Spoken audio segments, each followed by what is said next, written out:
Hey everyone, welcome back to the channel. So I have a newsletter and I wanted to do a little bit of a different video today. You know, normally I make videos about technology and growth as a developer and how to advance in your career, but my newsletter tends to be ideas that are just kind of prevalent and on my mind. And so it ends up being a really good way to track what I have been thinking and ideas that have really stood out to me. And I've been writing it for a little over a year now. So I wanted to talk about two ideas that have really blown my mind in the last year and have actually led to tangible differences in the way that I'm trying to live my life. Now, these ideas are both from blogs, which I think is cool because blogs tend to a lot of times be interesting, but maybe not have the most actionable advice or not lead to the most changes. But I thought I would highlight these two in particular. So the first one is called Wait But Why. It's by a guy named Tim Urban. And the particular post that I wanted to talk about is one that is called The Tail End. So Tim Urban wrote this post way back in 2015, but I've seen it recommended by people like Tim Ferriss and others,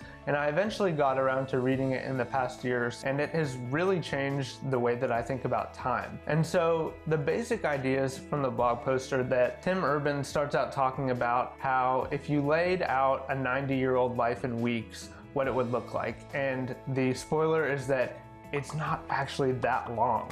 And so when you start looking at this chart, you realize, hey, 90 years and weeks, that's pretty short. And he then from there moves into talking about, hey, what if instead of weeks, I visualize this in terms of books that I read, for example. So he says that he only reads 5 books a year outside of work for the blog. And so, hey, here's all the books that I have left to read in my life. So it's about this big, you know, not very long. And this is assuming a 90-year-old lifespan. He then moves to swims in the ocean and Red Sox games. He also talks about pizza left to eat and dumplings. So after these kind of trivial examples, Urban moves into talking about the real reason for the post, which he says is relationships. So he's been thinking about the relationships that really matter and the people he loves. And he basically has been doing a lot of thinking, and that's kind of the point of the blog, is that he just thinks hard about random stuff. And he has realized that by the time he graduated high school, if his parents live into his 60s, then he was already done at age 18 with 93-ish% of the time, face-to-face time he had with his parents. Because the thinking is that when you're young, you see your parents every day. Maybe there's 10 days a year when you don't see them. But then we hit this inflection point, at least in America, age 18, people tend to go to college and move out. And then it becomes the case that you're seeing your parents way less than you used to. Then you get a job, you move to a different city, and then maybe it's only holidays, right? And so maybe instead of only not seeing your parents 10 days a year, now you're only seeing your parents 10 days a year. And when you calculate the math of days spent together face to face, he realized, and I realized reading this, that the majority of the time, the vast majority of the time that you want to spend with your parents is mostly already gone. So he calculated 93%. He's at about 5% left now at the time of writing, so it would be even less now. And he starts talking about the same with his siblings, with his close friends from high school that he just doesn't get to see anymore.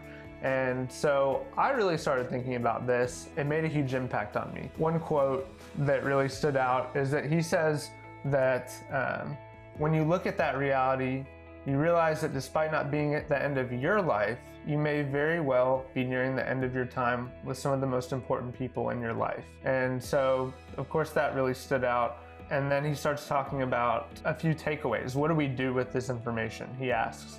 And so he says, okay, my takeaways are 3. Number 1, living in the same place as the people you love matters.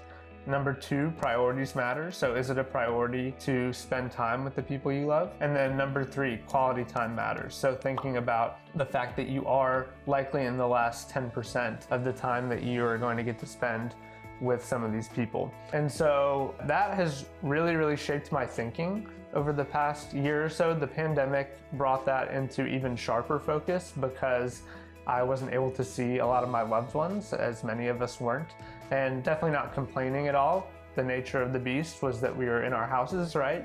But now that I'm thinking about at the end of the pandemic and as life moves on and kind of where do we want to go, I have started to try and more actively prioritize seeing my parents.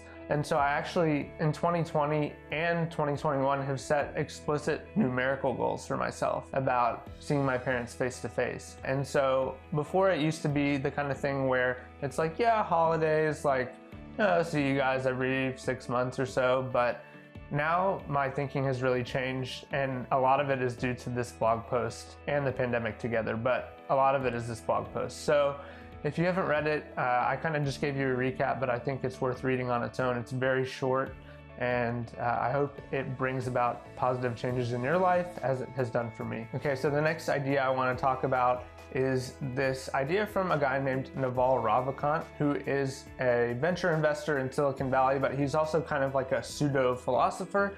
And there's this guy named Eric Jorgensen who collected a lot of Naval's writing and thinking and put it online in the form of an almanac. And so it's called navalmanac.com, and it's also a book. So I lied a little bit. I said it's a blog. It's kind of like a blog, but it's also a book. It's actually a book, but you can read it online. So it's a little bit confusing, but it's got tons of gems in there. I wrote a newsletter on this one idea called equity and ownership that I also wanted to talk about. And so basically Naval has this saying, and he says, if you don't own a piece of a business, you don't have a path towards financial freedom. That's the idea. I think it was a tweet originally. And then somebody asked him a question about why is this important? And he kind of laid out a much longer answer. And so there are a few quotes from that really stood out to me. The whole idea stood out to me, and I kind of already knew it intuitively because I've been investing in the stock market for a while, and so I kind of get this, like you get some of the upside from that. But a few quotes. So somebody asked him, why is owning equity in a business important to becoming rich? And he says, it's ownership versus wage work. If you're getting paid for renting out your time, even lawyers and doctors, you can make some money, but you're not going to make the money that gives you financial freedom. And so he starts talking a lot about how essentially even really highly paid professions like being a lawyer, being a doctor, being an engineer are essentially trading time for money. Now, those people may trade their time for a lot more money than most people because they're highly specialized, they have in-demand skills. But he says at the end of the day, you're still trading time for money. Your output, so your salary, is dependent upon your input. That's time worked. And so what he says is, hey, let's think about this another way. You want to be able to make money and not have it be dependent upon your inputs. So there's a big chunk of the book that talks about this in more detail, but he talks a lot about separating input from output. So let's think about, for example, if you're in a sales job and it's straight commission and your superiors or boss says, hey, we don't care what you do, we don't care how much you work, we just care about the output only.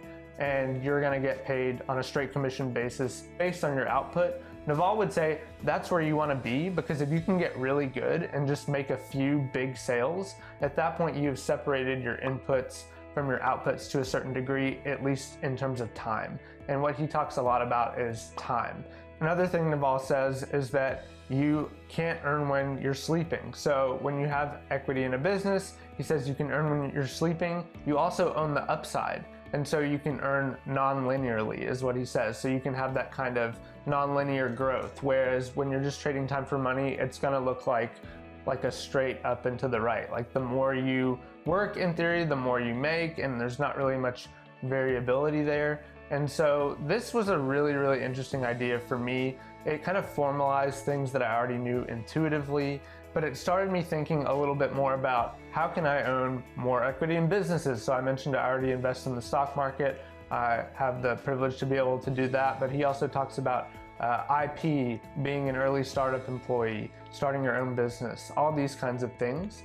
And so that is really compelling to me. It ties in really nicely, I think, with the last idea, the tail end. So life is extremely short, right? And we end up trading a lot of our time for money.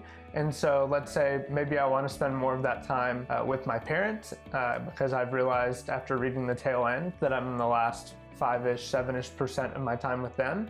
in order to do that and kind of move away from this model where I trade time for money, I need equity in a business. And that's really the whole point of this Naval thing.